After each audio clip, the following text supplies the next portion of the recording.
Non, vous savez on parle actuellement de désenclavement dans mon travail, et l'équinoxialité, c'est le temps du désenclavement.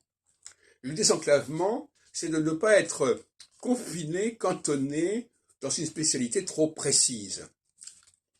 Or, force est de constater que la plupart des astrologues n'écrivent que sur l'astrologie.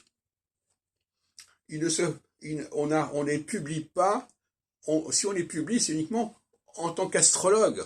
Mais pourquoi ne contribuerait-il pas dans le domaine de la linguistique, dans le domaine de l'histoire des religions, etc. Moi, je suis quelqu'un qui ne suis pas enfermé dans des écritures consacrées uniquement à l'astrologie. C'est ce qui me différencie de la plupart des gens. André Barbeau n'a jamais écrit que sur l'astrologie. Même quand il écrit sur astrologie et histoire, c'est en tant qu'astrologue.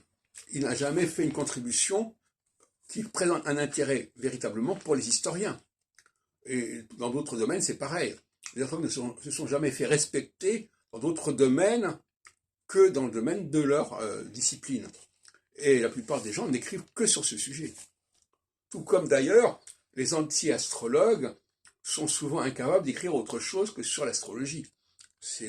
Ils sont également eux-mêmes complètement enclavés sur ce sujet. Donc, la loi de l'équinoxialité, c'est justement non pas d'être astrologue et de dire je fais aussi ceci ou cela, mais d'être à la fois astrologue, historien, théologien, etc. C'est ça qu'il faut faire.